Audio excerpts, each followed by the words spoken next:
Magandang araw po, welcome po sa aking channel, Love9 TV. Patalasasan po, meron po ba kayong mga properties na napapabayaan or non-performing assets? Plan nyo ibenta, pero wala kayong oras sa pagbenta nito. Kung ito'y pagkakatiwala nyo po sa amin, tawag lang po kayo sa aking numero, usap po tayo, gawin ko po ng video for free. Yes, libre po, wala po kayong babayaran. Tutulungan pa namin kayong mabenta ang inyong property.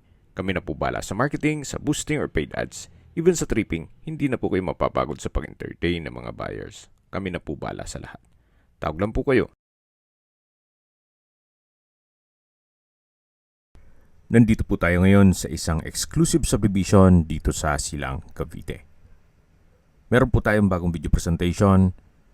Isang brand new modern design house and lot. May lot area na 180 square meters at may floor area na 243 square meters. Furnished, 4 bedrooms, may family area. Ang master bedroom po ay may walk-in closet at bathtub. May garden, lanay, swimming pool, koi pond, 2-car garage. At ito pong subdivision ay kompleto din po ang amenities. Gaya ng parks and playgrounds, clubhouse, basketball court, at meron din po itong 24 hours security. Ito po ay nasa mataas na lugar. Ang estimated elevation above sea level ay 1,000 feet. Napakalapit lang din po nito sa Tagaytay. 18 minutes drive lang po or 15.6 kilometers ang distance. Ito po yung tinutukoy ko na koi fund. At dito po sa harapan ay meron pong flute type design na wall na kung saan meron pong secret door na papunta naman yan sa likod ng bahay. Naka-tile flooring na rin po dito. At yan po yung garahe. Yan po, tunghayin niyo po ang kapaligiran. Napakatahimik, sariwa ang hangin at malamig po ang klima. Dito po sa side ng garahe ay meron pong modern design wall panels, pati itong ceiling. At ito naman po yung massive door or modern wooden door na may long black handle with digital lock system. Pagpasok nyo po ay merong built-in cabinet na pwedeng gawing shoe rack. Samahan nyo po ako, pasok po tayo. Yan po, tunghayin nyo po. Napakaganda, napakaliwalas. Yan po yung hagdan. Sa tabi naman ito ay yung living area o salas. At yung dining area. Lahat pong nakikita nyong kagamitan ay kasama po yan. Yung wall po dito sa may understairs ay may modern design wall panels. Then may pin lamps. May modern chandelier. May glass wall and door. Papunta sa swimming pool. Meron na rin pong 8-seater dining set. At dito naman po yung breakfast nook na may LED lights. At ito pong natatanong natin na may curtain, ayan po yung papunta sa lanay. Mamaya po check natin yan.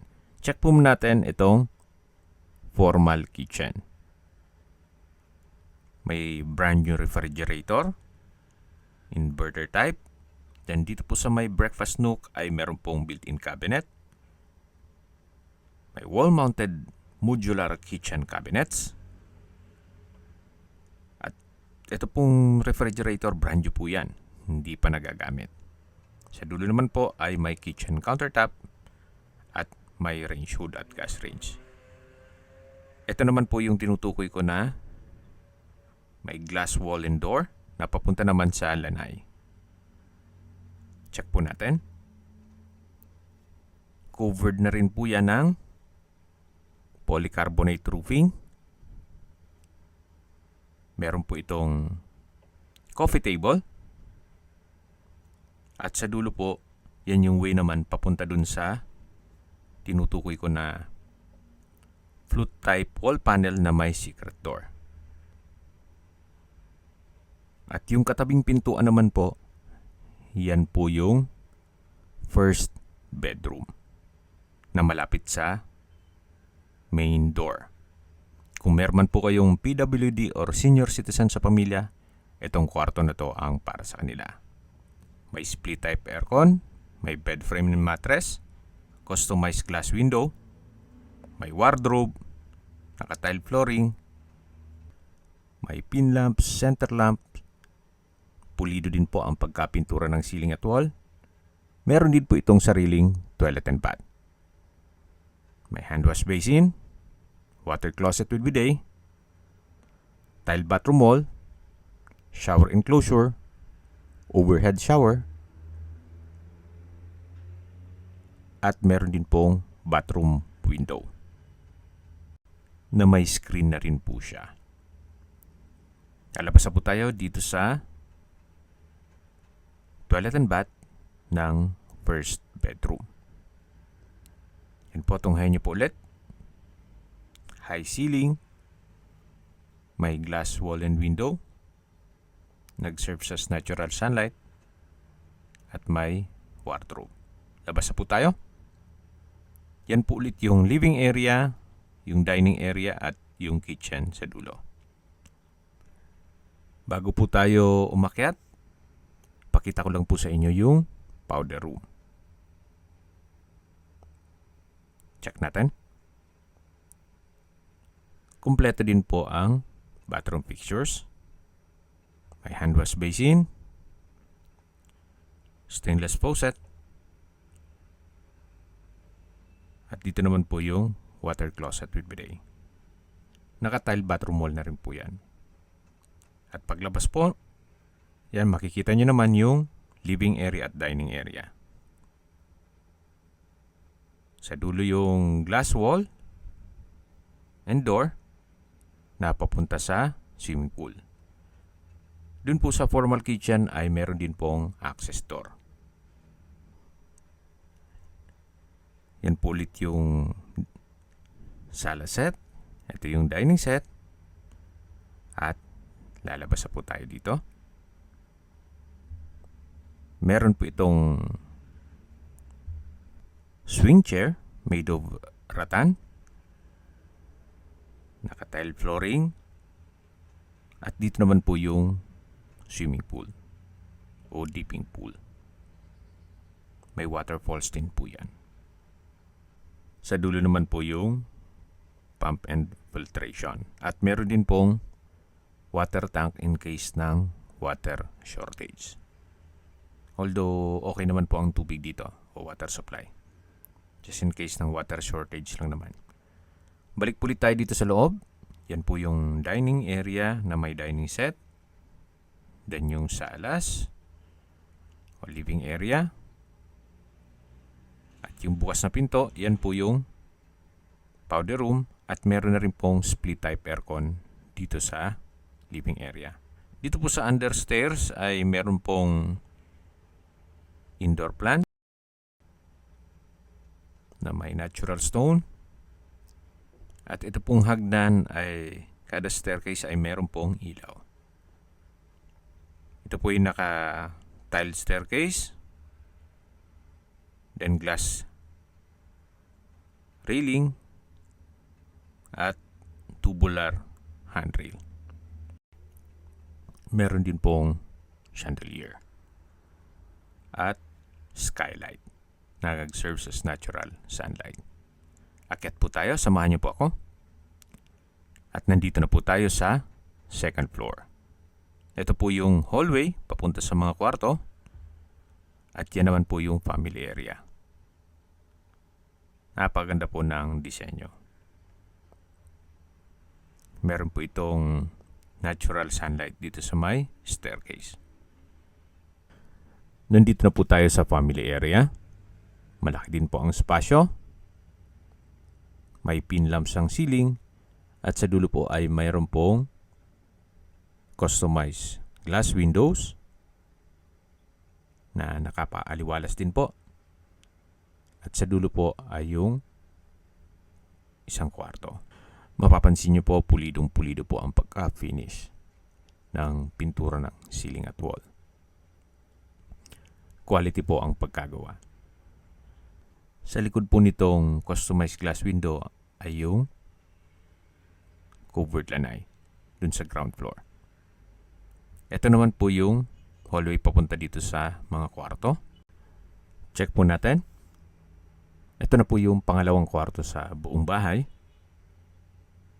May split type aircon, may wardrobe, drawer and dresser, tile flooring, may customized glass window, pin lamps, at sa spasyo po sakto lang, hindi naman siya ganun kaliit at hindi naman ganun kalaki. Lipat po tayo dito sa kabilang kwarto. Halos same size lang po sila. Meron po itong wardrobe, drawer and dresser, split type aircon, pin lamps, tile flooring, at customized glass windows. Ito po yung pangatlong kwarto. Labas na po tayo. At dito naman po yung family area na naipresent ko na sa inyo. Check na po natin yung master bedroom. O pang-apat na kwarto na po ito. Meron pong glass wall and window na mas nakakapaliwalas. Bed frame. Then may split type aircon. May pin lamps. May headboard. Then wall-mounted bedside table. Yan po, tunghayan nyo po. Bago tayo lumabas sa balkonahe. Napaganda po ng disenyo. High ceiling na rin po siya. May pin lamps. At dito naman po yung access door na papunta naman dito sa balkonahe. Ito pong balkonahe ay naka glass railing. Hanggang sa dulo po yan. Balik na po tayo dito sa loob para check natin yung walk-in closet at toilet and bath na may bathtub. Nandito na po tayo sa walk-in closet. From floor to ceiling po yan. Marami po kayong gamit na may ilalagay dyan. At may drawer na rin po. Dito naman po sa dulo ay yung toilet and bath na meron pong bathtub. Naka-tile bathroom wall na rin po ito. From floor to ceiling, may hand wash basin, water closet with bidet. At dito naman po sa kabilang side ay yung shower enclosure na may bathtub. At meron din po itong malaking sliding window. At meron po ditong natural stone cladding at indoor plants. Yan naman po ay nag-serve sa as natural ventilation. Hindi naman tanaw yung labas to. At balik po ulit tayo dito sa may walk-in closet. At dito sa master bedroom. Labas na po tayo. Balik po ulit tayo dito sa may family area. At yan naman po yung chandelier sa may hagdan. At mula po dito sa dalawang kwarto, ito naman po yung common toilet and bath. Nakabukod po yung banyo doon sa shower. At At sa gitna po ay meron pong hand wash basin with vanity mirror. Check po natin itong toilet na kung saan meron po itong water closet with bidet. Meron pong glass panel and window na nag-serve as natural sunlight. From floor to ceiling po ang tile bathroom wall. At ito pong natatanaw natin ay yung shower. Nakabukod po siya. Ito po yung shower room. May overhead shower. Ganun din po may glass panel and window na nag-serve as natural sunlight. So yan po yung brand new house and lot. May lot area na 180 square meters at may floor area na 243 square meters. Okay, sa distance, location at travel time portion na po tayo. Mula po sa Silang Specialist Medical Center o Hospital, ang distance is 2 kilometers at ang travel time is 5 minutes. At yan po yung lagi kong binabanggit sa inyo na dapat nyo i-consider sa paghanap ng property ay yung meron pong malapit na hospital. Hindi ko naman po sinasabing sakitin kayo. Yan naman po ay for emergency purpose lang naman. At mula naman po sa bayan ng Silang, ang distance is 2.2 kilometers at ang travel time is 8 minutes. Mula naman po sa Calax, ang distance is 8.1 kilometers at ang travel time is 12 minutes. Kung manggagaling naman po sa Tagaytay, ang distance is 15.6 kilometers at ang travel time is 18 minutes. At mula naman po sa Premier Plaza, ang distance is 4.4 kilometers at ang travel time is 10 minutes. Kung manggagaling naman po sa Manila o sa airport, ang distance is 48 kilometers at ang travel time is 1 hour and 25 minutes. Okay, sa presyo na po tayo. Binebenta po ito ni owner sa halagang 19.8 million pesos. Kung may mga offers po kayo, let me know at makipag-negotiate tayo kay owner. Kung sakali man po na gusto magpaset ng tripping, kailangan po ahead of time para po maayos ang schedule natin at makausap nyo rin si owner. Kung may mga katanungan po kayo, tawag lang po kayo sa aking numero. At sa mga kababayan naman natin nasa ibang bansa, meron po akong WhatsApp, Viber, Telegram at Signal. Same number lang po, 0917-316-3399. Sa mga nagtatanong naman po ng aming Facebook, meron po aming Facebook page na Nov9TV at Facebook Real Video. Meron din pong TikTok at Instagram. May ibang YouTube channel po kami, the Nov9TV channel, Nov9TV Listings, Nov9TV On The Spot, Nov9TV Updates, at Nov9TV House Rental. Sana po naibigyan nyo ang video presentation. Paki-like and subscribe na lang po sa aking channel para ma-update din po kayo sa aking future listings. Kung sakali po hanap nyo yung mas malaking sukat ng lupa, meron din po kami ibang listings na pwede nyong pagpilian. Huwag po kayong mag-atubiling tumawag sa amin. Then, let us know your budget para malaman namin kung anong property pwede naming ilong sa inyo. Sa lahat pong viewers, subscriber at nagtiwala po sa amin, salamat po sa suporta. Ingat po kayo lagi at yung pamilya. Maraming salamat po.